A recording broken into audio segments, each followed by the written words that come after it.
Okay, it's March 7th and I'm being really bad. I haven't even edited my video for day 6 yet, and I haven't gone to sleep yet, and it's only like 3 minutes into the day, but I got excited because I have new molds that I got from Walmart today. And one of them is the flowers, and then the other one is like chocolate shapes with like fake drizzles built into them. I got so excited. I have these new things. I bought so many things. Oh my god. I have these, which is gel coloring. I was really stressing over how to make a white candy. Well, you can just color them. I didn't even think of that. It's like titanium or something, like titanium dioxide, I think. It works great for paint. I've eaten paint without dying, so there's that. These are the haichus. They turned out pretty great. They smell great, they taste great. I gave a couple of them to my parents. They turned out exactly how I hoped they would. Although they are actually harder than I thought they would be. Okay, check this out. I'm gonna pop one out. It's like... It like perfectly kept the Space Invader shape. Like, it's very angular. It's got a crunch to it. If you're wondering what's on my finger, it's that. Most of these are black and white because I really wanted to do honest things and I didn't want to run out, so I got a bazillion. So that's what's on my finger. It's probably all over my tongue too. Those are what happened with the with the Skittles. I didn't do anything with them. They just are affected by gravity. I feel like I'm an insane person. I really need to edit. But I couldn't stop myself from doing this. I'm like this close to like trying to whip up another batch of hard candy and pouring things in. But I'm gonna save it for after I wake up.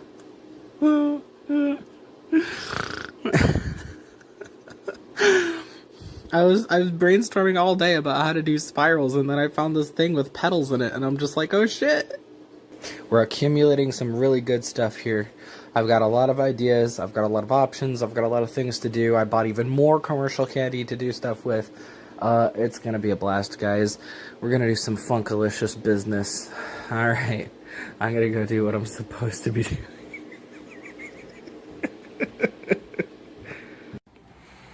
Hi, welcome back. I'm out of bed and I did my morning routine and it's a time. So today it's gonna be like a really lazy product because I'm tired, and it's a good time to reflect because it's now the end of the week. The first week of March is on us, and now I get to look back on what one full week of daily vlogging is like. I think basically what I'm thinking is that things are a lot harder than I thought they would be. And not in the ways I thought that they would be hard. There's a lot of pressure that doesn't exist once I get down to actually doing it. Like, I was really nervous about my persona, or constructing narratives, or, you know, appealing to a demographic, or whatever, all this stuff. I tend to overthink things. I have lots of grand ideas. But once I started doing it, because I had no time to figure out all the fancy crap, it was a lot easier. It was just like, I don't know, just record it and do it. But the actual editing is taking way longer than I thought it was. Even to do very simple stuff, it's like taking all the time out of my day. It's really making me appreciate how people can produce daily YouTube videos without an editor. This is brown sugar, by the way. I had a whole big haul at Walmart, so we're going to be looking at that today. When I got up this morning, I wasn't thinking, I'm going to take an all-day break. Oh, no, wait, I can't. I was thinking, what time am I going to produce the video today? I think the challenge worked. I think that I was able to make a habit. And I think it does take about a week, doesn't it? Whatever you do, just do it a lot. I don't even eat candy. I don't know what I was thinking. I could have picked learning Tokipona. I could have picked doing a watercolor every day. But I think that when I picked candy making, I picked that because I knew that it would make me happy. And because it is something that requires a lot of practice, and that it's something that's a little more difficult than other skills, depending on what you're going to try to do. And not only that, but it is deeply creative. I mean, I've been thinking about what I can do in future videos, and the ideas are literally limitless. There's just so many remixes you can do on pretty much any idea. Like, for instance, we're probably going to melt down Skittles again. I picked up these. Actual rainbows. And I thought that we could do the same thing that we did with the high chews, but these, and just plop one Skittle in each thing and have them in mixes and stuff.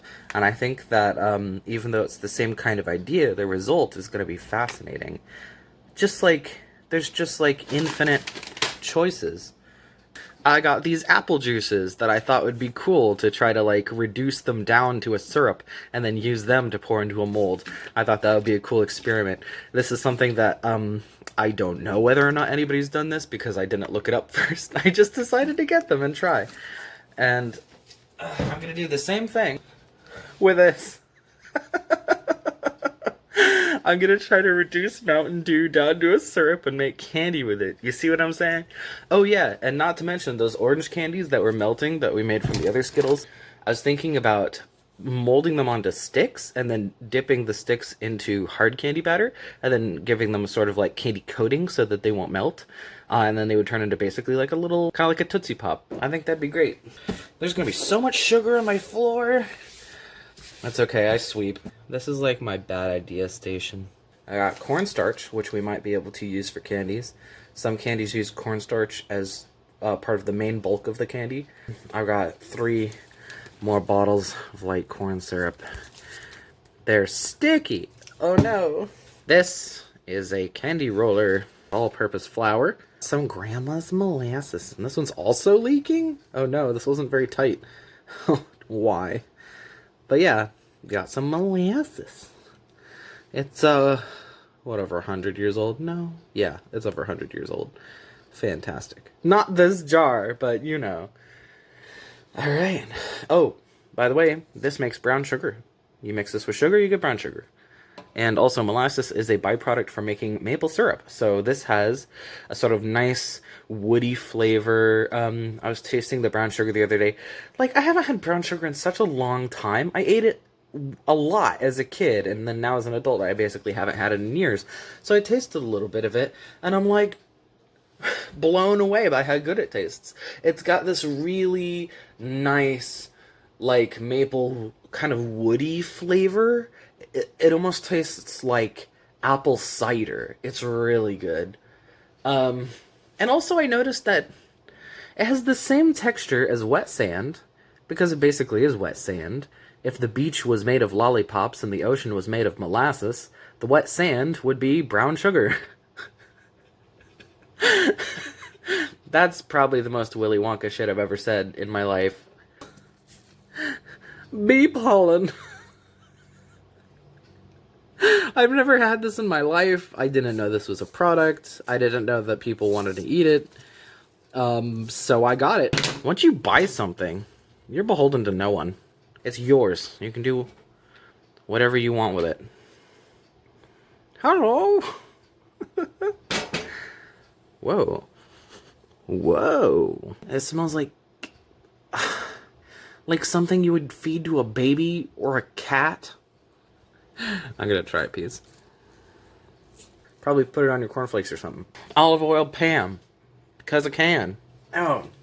The bee pollen's a little strong. It's like stuck in my face. A bazillion sprinkles because I love sprinkles. Unis Honest themed cupcakes, which I'm very excited about having acquired. I have no idea why. It's just like, hey, you looking for this exact thing? It's like, yes, I am looking for this exact thing. How did you know? They knew. I got some Gahiradilis. I'm going full Unis Honest with these. White chocolate's not chocolate, it's just macadamia or cream. 100% cacao.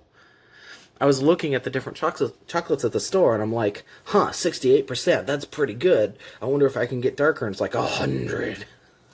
I don't know if we're gonna cook, but we can at least take these bad boys out.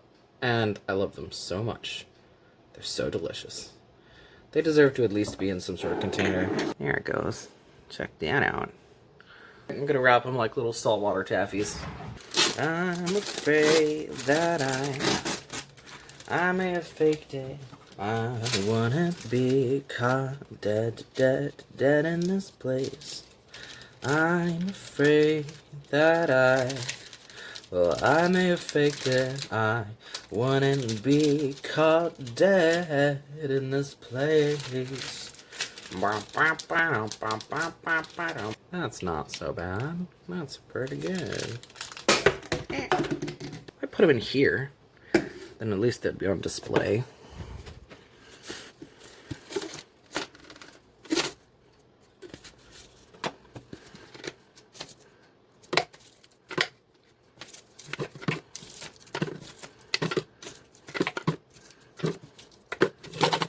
That's kind of nice. I like that. That's so cool. Alright. We did it. It's not so beautiful. Guess what? I can't stop myself. It's cold as butts in the apartment. But I'm looking at these melts, and I'm looking at this thing that I prepared earlier, and I'm just like, it's so easy. I gotta do it. So I'm doing it.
Okay, my idea is pretty stupid. I'm gonna make a double boiler out of 2 silicone pads stacked on top of each other in the frying pan. I looked up how high of a temperature silicone can withstand, and it's about 600 degrees Celsius. I mean Fahrenheit, about 300 Celsius.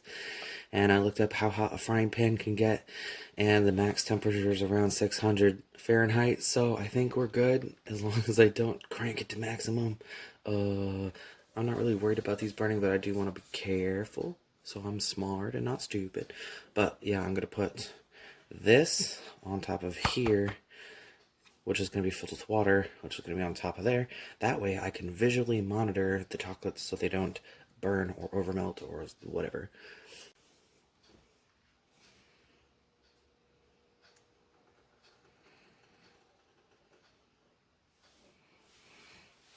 Now we wait. Things are starting to happen. It's starting to look warm.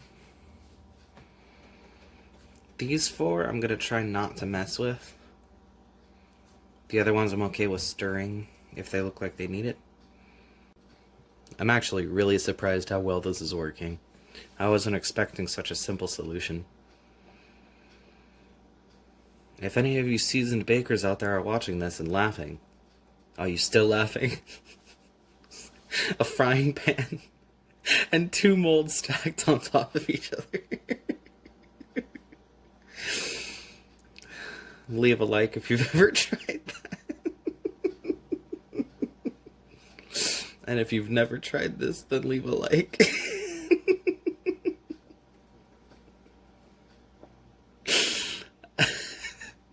I'm seriously surprised that this is working. I didn't think about this for even 1/2 of a second before trying it.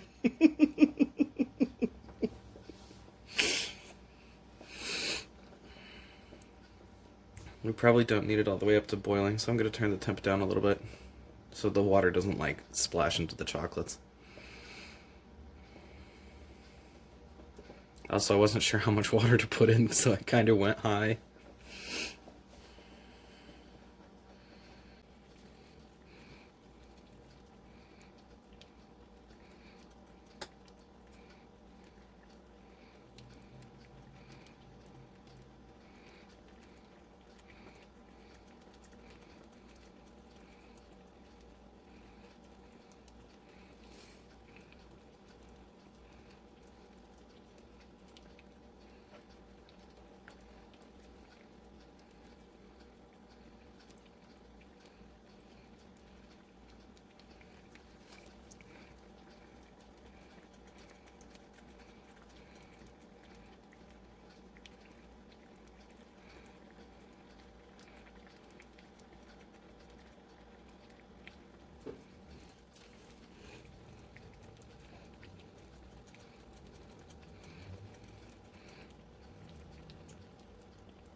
Turns out they were melting just fine. It looked like they were stuck for a bit, but it looked like they were just having trouble getting out of their original forms.